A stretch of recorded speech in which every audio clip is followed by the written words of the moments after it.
stories like crazy, because everyone has mental health and everyone has a story, and sometimes they're crazy. Join Lori Lane Murphy and me, Adriana Prosser, as we talk about dealing with, struggling with, and managing mental health with storytellers who want to share their true life story. Get in the conversation with us and talk to us on Facebook and Twitter and subscribe on YouTube. Now, let's smash some stigma. Today's episode, we talk to Irma about the everyday stress that we find ourselves in while we live through a global pandemic. Here, let's have a listen.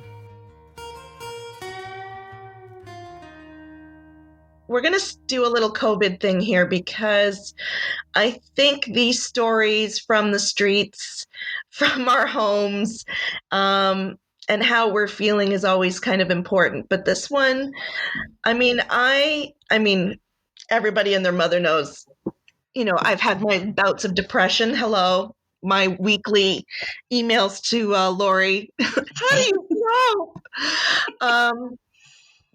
But I am actually remarkably very chill because I am an introvert and I do kind of love being at home, and it's nice that it's quiet in the city, I'll be honest with you. So this was a couple of weeks ago. I had gone to my local grocery store in the Beaches, and for months we had this lovely cashier. She was so sweet, so nice. She stood out from all the other ones whenever we've gone in. So I go in a couple of weeks ago, and life is completely different. And so the whole grocery store is now mapped out with, stickers on the floor, arrows, where to follow. And I'm making my way. I'm doing okay, staying away from everybody. I get to my cashier, who is this lovely girl. I'm just going to name her Martha. Can't remember really her name, and she's an older lady in her 50s, and hair up, just a good old girl, And as we're standing there, and she's going through the paces, and then still asking me how I'm doing, all of a sudden, a woman in one of the aisles screams out to her, "Is that the only lineup? There's only you here. We need more cashiers." And she tries to tell the lady nicely, "Please get in line, ma'am. This is the only line we have. I cannot put you through." So the woman again harps in, "I'm not happy about this situation." My poor cashier, Martha. She looks at me and she says, "Can you fucking believe people?" And I'm thinking, wow, all right, girl is spunky. She says, "Ever since this happened, people have been losing their goddamn minds, and I can't take it anymore." And she is literally having a meltdown. I'm seeing it before my eyes because I've been there so many times. I recognize it. And I stood there and I said, I totally understand where you're coming from. I really didn't know what to say. I was just kind of like, because she's always been so lovely. And then she says, "Management has told me I've been rough. And I've always been the nicest cashier here." And she says, "But not anymore. I've had it. I've been called a cunt. I've been called a fucking bitch. I've been called an idiot. I've had it. People are dying." And she screams this. It's not funny, but it kind of is. I mean, I wanted to hug her so badly, but I'm wearing my mask, gloves, and you can't do that. But I totally got her. And, if I was an essential worker right now, I'd tell everybody to kiss my ass. Really. So, and it's been a couple weeks, and I haven't seen her since that happened. So I'm really hoping she's okay, but maybe it was time for her to really just step back. And if you're that frightened, and it's so funny. It's not funny, but how just such a lovely, nice person was probably holding all this in and probably trying to be nice through it all and just had a meltdown, Mm-hmm. Mm-hmm. So I don't know. I mean, I've had those. I've had so many at work, and I've always been told I've been rough in management. And yeah, so I don't know. Next time I do see her, maybe I'll give her an elbow or a bump or something. I don't know, but Well, it just goes to show that something like this, we've really never pandemic before. right. And I think that everyone, regardless of those with the sweetest dispositions at the best of times, everyone has their limit. Yes. And I think we've been seeing, and I don't know what you think about this, Adri and Irma, but I think we've seen both the best and the worst of humanity the last month. Oh yeah. There's Philip been no Sumter's drop. mediocrity. Everything is polarizing. Yeah. Right? And I think your example, your story of this, it kind of puts a story to it. That speaks to, I think, the silent scream of so many of us. Absolutely. Everything is harder.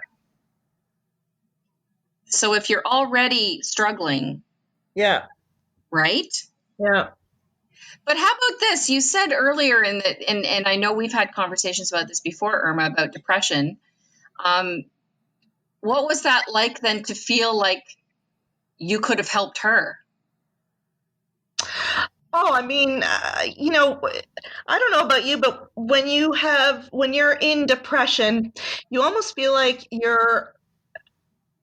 you always want to help other people. Maybe it's because it's a distraction away from yourself, but some way you always think like, you're there to save somebody else. And it's always been, oh, I'm a superhero, And No, I hear you.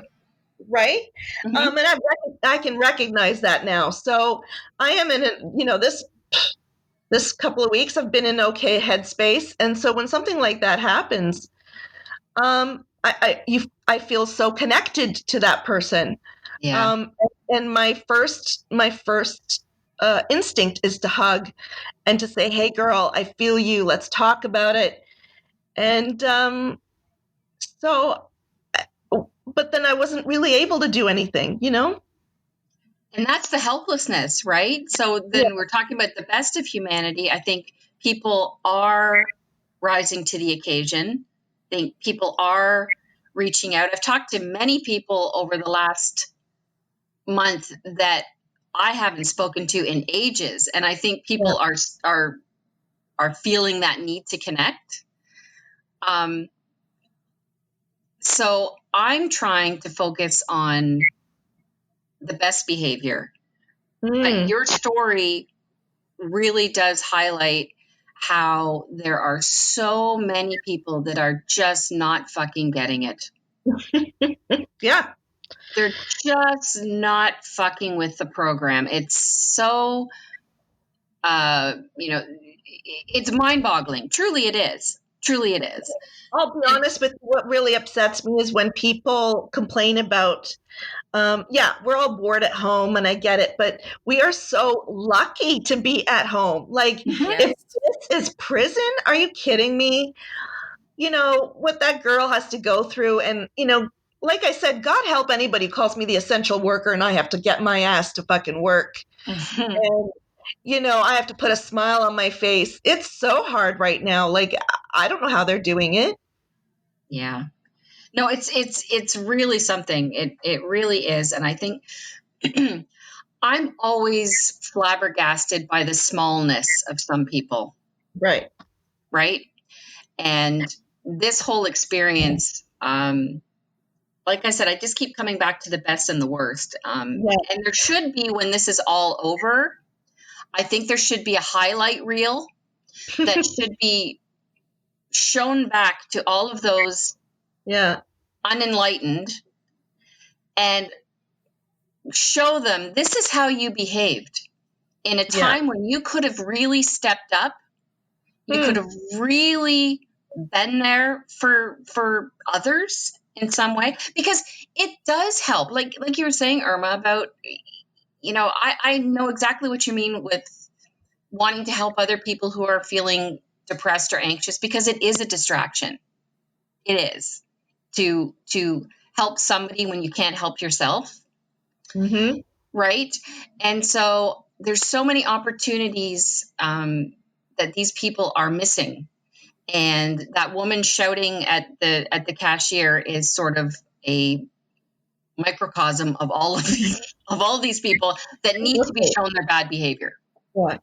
I think a lot of the time we're pointing out the gaps in our system, like Mhm. how our economy is failing and how, our tend to assembly, like to be in crowds, has really catapulted a lot of our entertainment side of the economy and whatnot. But we're not really looking at the gaps in the system about how a lot of people don't understand empathy and they don't know how to put other people first. And that's Mm. something that hasn't really been in any of our learning systems, like that we need to have that as part of our skill set being taught to children, because a lot of people just don't know how to make it not about themselves, like Right. you were saying, Lori. Like it's fascinating, but I also see, like you're saying, there's like these lowlights and these highlights. I'm seeing these Yeah. highlights of people being like, give me your old pajamas and I will make masks for nurses and for my neighbors. Yeah. And then there's the other side of it, of like going into the store and people pushing and Yeah. the anti-vaxxers, and it's like, what are you doing? Your Yeah. selfishness is endangering lives. Yes. Yes. And it's that serious. It's like, Yeah. can you not go in a group of 20 rollerblading? Please. Like, is it that important that and oh my gosh, It's crazy. It's crazy the polarization of Mhm. how people are reacting to this. And like there's Yeah. so many different layers to how many people are reacting to this. Like that woman yelling at the cashier. She has no control in her life anymore. She feels the rug pulled from her, but she doesn't know how to articulate that. So she's going to go in and yell at the one person that she is Yeah. used to having in a subservient role, that she doesn't realize that that does not exist. That relationship does not exist. She is not a sub to you. But for Wow. whatever, like how our culture has built that shit up so that she can come in there and be like, you serve me, you do this. And Wow. right, like that kind of stuff. Like that's where my brain goes, right? Yeah. Like that she's just Injury. taking it out on her. That is But so I think you brought up a really interesting topic about empathy and how it's a part that's been missing in society for a while, and I think this Yeah. really does show, puts a spotlight on it. But the fact that so we see these the bad people, but I think we also, and like you said, where it's like, what are the kids learning? What have they learned? Well, maybe they missed that, but now they're getting a chance to go outside of their houses and hit the hockey sticks against the wall and thank the healthcare workers. And I think it's really, now it's almost like it's highlighting for them now how thankful they should be. It's all in parents, of course, too, but Yeah. I think this is a great awakening for people in a way too, Yeah, on Yeah. so many levels, so many levels. Yeah. And the one that I am particularly interested in is this empathy awakening of like selfless acts, community, finding connection in a time when we cannot physically connect. It's fascinating. It is. Yeah. It really is. And I have to come back to what you said about identifying somebody as subservient to you, and they somehow become the outlet for all of this pent up frustration. And because I do get it is frustrating. And let's face it, I mean, we're all talking very enlightened here, but I have my moments where I'm like, fuck, like I just want to run naked through the streets, not because I would, but because I could, and I can't, you know. And Irma, I'm like you. I'm an introvert. I'm an extroverted introvert, but really I'm an introvert. And suddenly I want to be invited to a party. Yeah. Totally with you, girl. I just want to be invited, and it's I've talked to so many people about, sure, I may not leave the house all that often on the regular, but I could if I wanted to. Yeah. And that's what's being taken away from people. And that's where I think people are really losing their bananas. I really think. Agency, freedom, like yes. This is all, and I think that's why, because everything seems like this real surreal normal, like they're it's not the zombie apocalypse. Like I read this article about this is not the apocalypse that I trained for. Right? Because in every apocalypse, there's action. We're running, we're fighting, we're hiding, and we're doing all of these actions. And in this action movie sequence, we are staying home and our action is inaction. And that feels so weird to not like to feel like we're not doing anything, but that is what's getting shit done. It's such a weird headspace. And I think there's so many of these weird things that are pulling at our reality right now that is upping, like we were saying before, like we're at a boiling point, like our new normal. I've been saying this to people that I'm not, like, people say, how are you? And I say, oh, I'm treading water, right? I don't feel like I'm drowning in this pandemic anymore. I feel like I'm treading water, meaning that I'm already exhausted by just keeping my head afloat, but I'm afloat, like I'm okay in quotation marks. Yeah. Like that fine acronym or whatever that word is, but the fucked up, insecure, neurotic, and emotional. I'm fine. Yes. Right? Like yes. that. We're getting by. I just said this to Paul, my husband, this morning. Is he asked how I was feeling, and I said, I'm getting by. It's another day, and you just wash your hands. That's the action. Right? It's like fucking Groundhog Day. Every day's the same. And it's funny because I've got a husband at home and I've got an 18-year-old, and you guys talk about empathy.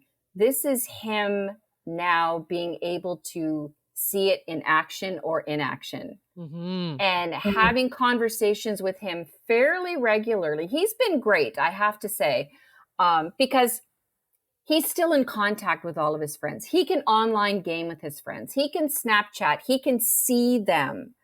But the times that he does bitch, and that's to be expected, that's the learning moment when I say, but think about why we're doing this. Think about the bigger picture.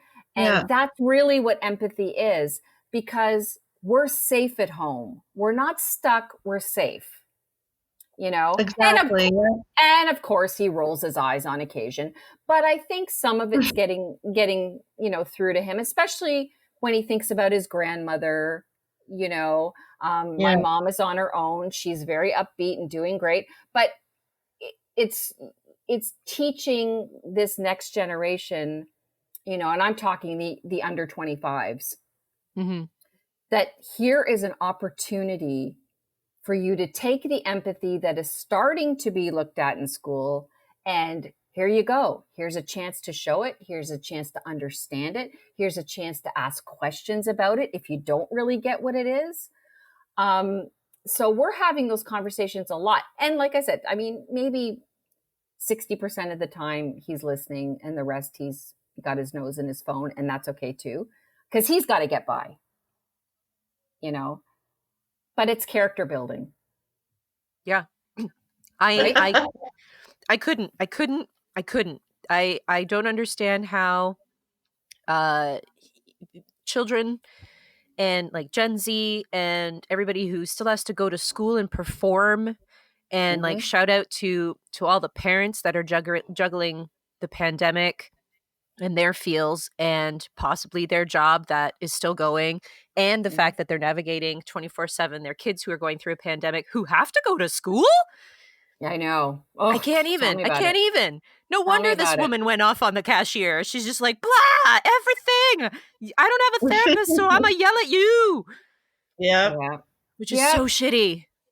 And maybe that's part of the answer. Like maybe we have to look at those people that are behaving badly and, you know, pour out the empathy to them, maybe. Listen, the old me would have cussed her and told her, get her ass in line. You know, that's the old me. I would have totally been confrontational and stood up for but you know, I'm tired now, and I can't do those things anymore. And I didn't think it was my battle to fight, you know? It's true. You have to, and that's the other side of this is bandwidth and capacity. And we're all, I think, really hard up for capacity. Like we're treading water. Right. Yeah. Yeah. Wow. Good conversation. Hey? Yeah, great. Thank you. We're very smart. I think the three of us are very smart. Girl. And this is going to be a daytime talk show. This is going to be a great episode, you listeners out there. You will learn something. Yes, you will.